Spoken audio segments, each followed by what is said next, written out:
तर आपण मागच्या व्हिडिओमध्ये पोलीस शिपाई चालक या पदाकरिता प्रसिद्धी पत्रक पाहिलेलं आहे.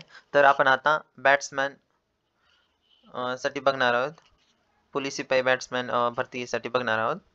तर त्यासाठी जो अर्ज सादर करण्याचा दिनांक आहे तो 5/3/2024 ते 31/3/2024 रात्री 12 वाजेपर्यंत आहे. तर परीक्षा शुल्क जे आहे ते बॅट्समॅनसाठी ₹450 खुला प्रवर्ग आणि मागास प्रवर्ग असेल तर ₹350 आहे. हे शुल्क तुम्हाला परत भेटणार नाहीये. तर सर्वसाधारण सूचना तेच आहेत की प्रोव्हिजनल सिलेक्शन झालं तर ते त्यावर तुमचा काही अधिकार नाहीये, हक्क नाहीये. आणि त्यानंतर आवश्यक कागदपत्रे काय आहेत? 10वी-12वीची मार्कशीट, जन्म दाखला, रहिवासी प्रमाणपत्र, जातीचे प्रमाणपत्र, जात वैधता प्रमाणपत्र, संगणक परीक्षा उत्तीर्ण प्रमाणपत्र MS-IIT, नंतर खेळाडू प्रमाणपत्र, नंतर नॉन क्रिमिलियर, माजी सैनिक डिस्चार्ज प्रमाणपत्र, गृहरक्षक दलाकरिता आवश्यक असलेले प्रमाणपत्र, प्रकल्पग्रस्ताचे प्रमाणपत्र, भूकंपग्रस्ताचे प्रमाणपत्र, पोलीस पाल्य प्रमाणपत्र, अनाथांबाबतचे प्रमाणपत्र, अंशकालीन प्रमाणपत्र, EWS प्रमाणपत्र, NCC हे अंतिम निवड झाल्यानंतर तपासणीसाठी लागणारे कागदपत्र आहेत. तर आपण मागच्या व्हिडिओमध्ये पोलीस शिपाई गट क आणि पोलीस शिपाई चालक या बाबतीत माहिती पाहिलेली आहे. तर आपण आता पुढील माहिती जी पाहणार आहोत ते पोलीस शिपाई बॅट्समॅनसाठी बघणार आहोत. तर ही पोलीस शिपाई भरती जी आहे तीन घटकामध्ये आहे. मुंबई आयुक्तालय, चंद्रपूर जिल्हा आणि बुलढाणा जिल्हा. आणि त्यानंतर बॅट्समॅनची पदे ही पोलीस शिपाई संवर्गातील रिक्त असलेल्या एकूण पदात अंतर्भूत आहेत. त्यामध्ये पण 9 घटक आहेत. ठाणे, सिंधुदुर्ग, लातूर, सातारा, सांगली, रत्नागिरी, सांगली नाहीये, पालघर, अहमदनगर, नांदेड यामध्ये आहे. तर सेवा प्रशासनाचे जर नियम तुम्हाला पाहिजे असतील तर महापोलीस.गव्हर्नमेंट या संकेतस्थळावर उपलब्ध आहे, तेथे तुम्ही जाऊन पाहू शकता. आणि जी वयोमर्यादा आहे ती 31/3/2024 पर्यंत मोजली जाणार आहे. आणि त्यानंतर जर खुला प्रवर्ग आहे त्यासाठी कमीत कमी वयोमर्यादा ही 18 वर्षे बॅट्समॅन या पदासाठी आहे. आणि खुला प्रवर्गासाठी कमाल 28 वर्ष. मागास प्रवर्ग असेल तर 18 ते 33 वर्ष. प्रकल्पग्रस्त आणि भूकंपग्रस्तासाठी 18 ते 45 वर्ष. त्यानंतर माजी सैनिक असेल तर 18 ते त्यानंतर त्यांनी सेवेचा कालावधी जितका झालाय त्याच्यामध्ये अधिक 3 वर्ष. आणि पदवीधारक अंशकालीन उमेदवार असेल तर 18 ते 55 वर्ष, अनाथ असेल तर 18 ते 33 वर्ष. समांतर आरक्षणात अंतर्गत येणारे जसे की महिला उमेदवार, खेळाडू, पोलीस पाल्य, गृहरक्षक.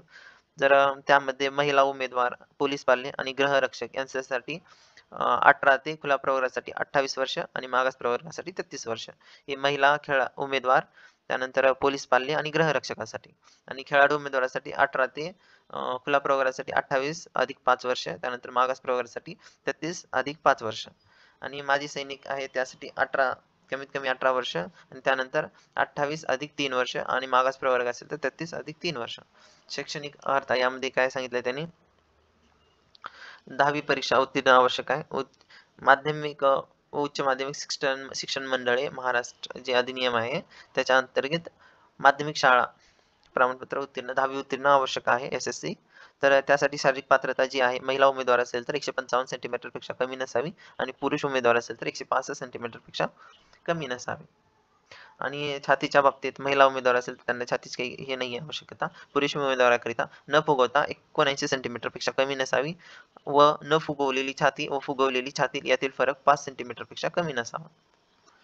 आणि जर यात सूट दिलेली जे आहे ते पोलीस पाटील किंवा पोलीस कर्मचारी असतील किंवा नक्षलग्रस्त भागातील अनुसूचित जातीचे उमेदवार असतील तर त्यांच्यासाठी 4 सेंटीमीटर महिला तर पुरुष उमेदवारांसाठी सूट दिलेली आहे. छातीचे मोजमापनाची आवश्यकता नाही आहे. आणि त्यानंतर खेळाडू उमेदवार जर असेल तर त्यांच्यासाठी उंचीमध्ये 2.5 सेंटीमीटर इतकी सूट दिलेली आहे. पोलीस दलातील कर्मचारी असतील सेवानिवृत्त म्हणजे वैद्यकीय कारणास्तव सेवानिवृत्त असतील तर त्यांच्यासाठी जे आहे उंची 2.5 सेंटीमीटर पुरुष व महिलांसाठी दिलेली आहे सूट. आणि छातीमध्ये 2 सेंटीमीटर न फुगवता आणि 1.5 सेंटीमीटर फुगवून पुरुष उमेदवारासाठी आहे. बॅट्समन पदाच्या उमेदवारासाठी नंतर जे बॅट्समन पदाचे उमेदवार आहेत त्यांच्यासाठी 2.5 सेंटीमीटर सेम उंची आणि छाती तेवढंच आहे. नंतर अन्य अट काय काय लागणार आहेत तर प्रात्यक्षिक चाचणी घेणार आहेत त्यांनी. तर बँड पथकातील जर त्यांना बँड जे आहे त्याचं माहिती असणे आवश्यक आहे. वाद्य अनुभव बी असणे आवश्यक आहे. नंतर त्यानंतर पोलीस बँड पथकाची निवड करण्यात आलेल्या उमेदवाराला पोलीस मुख्यालय अन्य कर्तव्यही बजावणे आवश्यक आहे. दुसरे पण काही कामं सांगतील. त्यांनी शाखेतील बदलीसाठी पात्र राहणार नाहीयेत. तर पोलीस शिपाई शारीरिक चाचणी जी आहे ते 50 गुणांची शारीरिक चाचणी आहे. त्यामध्ये पुरुष उमेदवारासाठी 1600 मीटर धावणे, त्यासाठी 20 गुण आहेत. त्यानंतर 100 मीटर धावणे 15 गुण आहेत आणि त्यानंतर गोळाफेकसाठी 15 गुण आहेत. असे मिळून 50 गुण पुरुष उमेदवारासाठी आहेत. महिला उमेदवारासाठी 800 मीटर धावणे 20 गुण आहेत, 100 मीटर धावणे 15 गुण आहेत, गोळाफेकसाठी 15 गुण असे मिळून 50 गुण आहेत. हे शारीरिक चाचणीसाठी 50 गुण झाले. आणि शारीरिक चाचणीमध्ये 50% म्हणतोय मी 50% गुण मिळवणारे उमेदवार प्रवर्गातील जे 1:10 या प्रमाणात 100 गुणांच्या लेखीसाठी पात्र असतील. आणि उमेदवारांना लेखी परीक्षेमध्ये कमीत कमी 40% गुण मिळावे अनिवार्य आहे. 40% पेक्षा कमी उमेदवार आहेत गुण मिळालेले ते अपात्र समजण्यात येतील. तर 90 मिनिटाचा हा परीक्षेचा कालावधी आहे. मराठी भाषेमध्ये होणार आहे परीक्षा. मैदानी चाचणी झाल्यानंतर लेखी परीक्षा आहे. संपूर्ण राज्यभरात एकाच दिवशी लेखी परीक्षा घेतली जाणार आहे. आणि ह्या लेखी परीक्षेसाठी विषय काय काय आहेत? अंकगणित, सामान्य ज्ञान व चालू घडामोडी, बुद्धिमत्ता चाचणी, मराठी व्याकरण. शारीरिक चाचणी व लेखी चाचणीमध्ये एकूण मिळालेले गुण धरून गुणवत्ता यादी तयार करण्यात येणार आहे. तर हे आपण इथे बॅट्समॅनचं पाहिलेलं आहे. तर चॅनलला सबस्क्राईब करा. मी असेच पूर्ण पोलीस भरतीचे व्हिडिओ अपलोड करणार आहे. तर धन्यवाद.